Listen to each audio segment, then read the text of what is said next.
hoping this mic works because I can't actually hear any sound coming out of my computer because last night by accident I actually tipped water.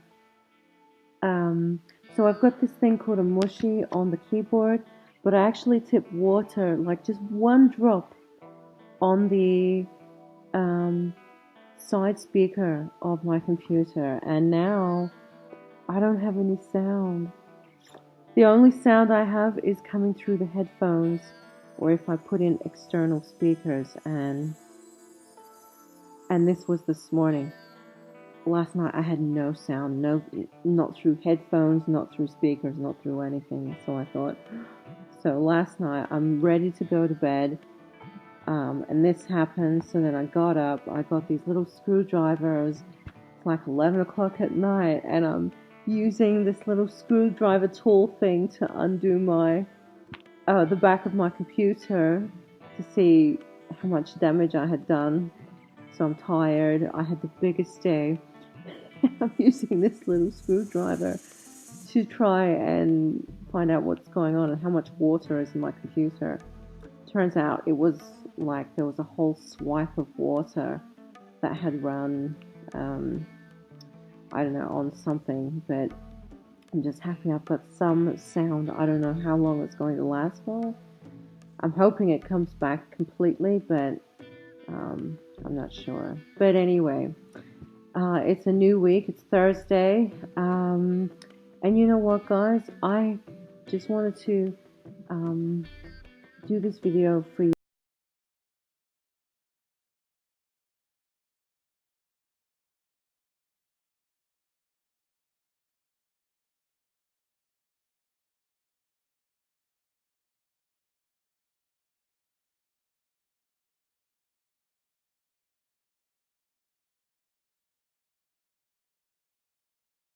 Amazing. And I just want to say thank you for that. Everyone's just kind of banded together and, really supported. And like you read the comments, you see.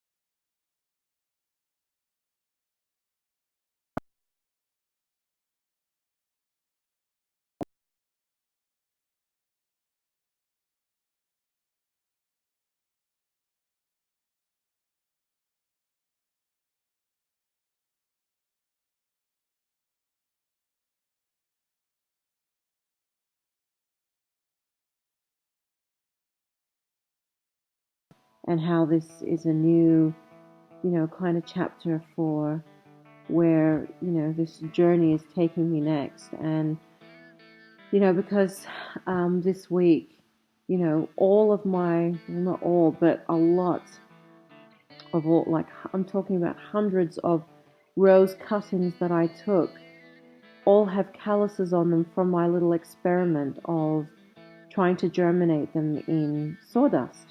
And to find, you'll see a picture, I'm going to show you a picture, to see the calluses on these rose cuttings, and some cuttings are so small, like 2 mils across in diameter. To see calluses on them, like seeing these seeing these cuttings, seeing these cuttings with calluses at that size is just so inspiring, because it just shows you the resilience of nature wanting to thrive and to survive and to grow and expand and create. I mean, that alone is inspiring for me. So I have hundreds of cuttings that have calloused. And then on Monday, by accident, I had initially thought, if you've read my blog on my Andulairah.com, I've started a new blog on there, and if you have seen that blog, you'll see that I've been documenting this um, process of germinating rose cuttings, like plants from cuttings, and also now from seed. So what had happened was I went to Queensland. As you know, I went up to the northern part of Australia, and I stayed with Bev at Mount Glorious. And she had this, we suspected this 40-year-old, like around 40 years old, 35 to 40 years, pink rose climber. And she's so sweet. She had these little roses all throughout the guest house, and the smell was just intoxicating. It was just the most incredible rose smell. You know, the rose is gorgeous, little pink flower, but the smell was just out of this world. And I asked Bev, I said, do you mind if can I take some of the hips? Because she had thousands of rose hips, and hips are, you know, what contain the seed. And she said, knock yourself out, take as many as you want. So I did. I took a bag full, and as soon as I got back, like literally the next morning, I was cleaning and taking all the seeds out of the hips, and then I put them straight in the fridge, and you've got to leave them in there for like 8 to 12 weeks. So anyway, 2 months in, as I explained on the blog, I was so disappointed because there was all this mold on the top of the seeds, and I thought, oh shit, it's over. I've wrecked them, you know, with too much moisture. And I thought, oh look, you know, I'll just take the lid off and leave the lid half on and just leave them in the fridge. And I already thought I destroyed them, so I'd forgotten about them. And I went back to the fridge on Monday. I hadn't checked them since that time, so that was well over a month. And there are these little shoots on them. You can see in the pictures. All these beautiful little rose shoots. And oh my goodness. As I explained on that blog, growing roses from seed has always been the most challenging plant besides frankincense to grow from seed for me. And I've had such a hard time with it. And now I've worked out how to do it, and it was just such an accomplishment for me, and I was so happy and elated.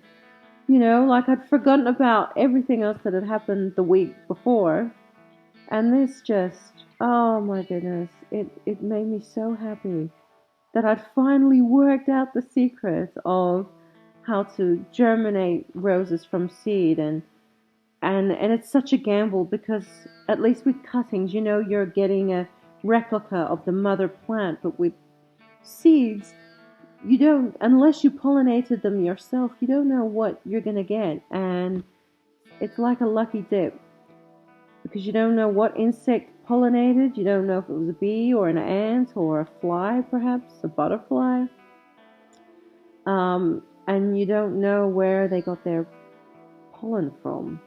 So anyway, you can see that first picture here was taken on Monday, and this picture that you're seeing now, that was taken tonight. That just shows you how happy these seeds are, how good they feel, and they are already, you know, showing colors, you know, the pinks, the purples, the green. It's unbelievable how much they have grown in a few days. So anyway, I've just been elated with that. And then of course this week I've got all my rose orders that I've been waiting, it feels like a lifetime for. So I got my damask rose order on Monday. So I took cuttings from those and planted all those, and then I got all my David Austin orders yesterday, and oh my goodness. So I had all these labels, and they're all organized, my cuttings, and they've gone straight into the sawdust. And then I planted all the David Austins um, last night, like yesterday afternoon. In the morning, I was concreting a straining post for my gate with my chickens helping me, or eating the cement, I should say. Only one of them was. That was Venus. She was eating the cement. So, anyway, I had to get her out of the way because she actually liked the taste of it and didn't want to stop. So, despite everything that's happened, you know what? It has been such a good week. I feel so productive. I feel so, like I feel so accomplished this week that I've managed to germinate roses from cuttings and now roses from seed. I've got all the roses I've been waiting for forever in my garden. I am content with a capital C. I am so content, like I feel so good. It just feels so right. Everything that I'm doing out here now, despite everything that's happened, um, I feel so good. I've had such a lovely week, and it just puts everything into perspective. You know what I mean? Like, I know, it's been a letdown for not only me, but for a lot of you guys that, love my videos, but, the pasture is always greener on the other side. I'm still here, so I can keep on keeping on and get on with just getting on with it. And it's so good. It's just been so lovely. This week has just been such a blessing, and I'm so content right now. Like, I just feel so good. I feel so good that everything's going so well in my garden. It just puts everything into perspective.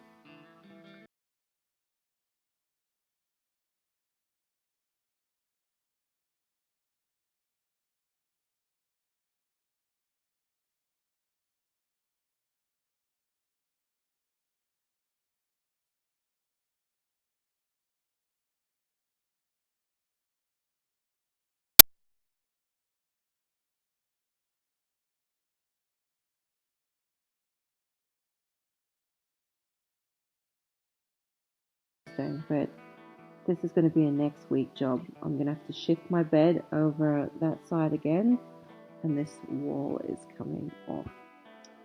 Good times. So anyway, sending you my love and my blessings.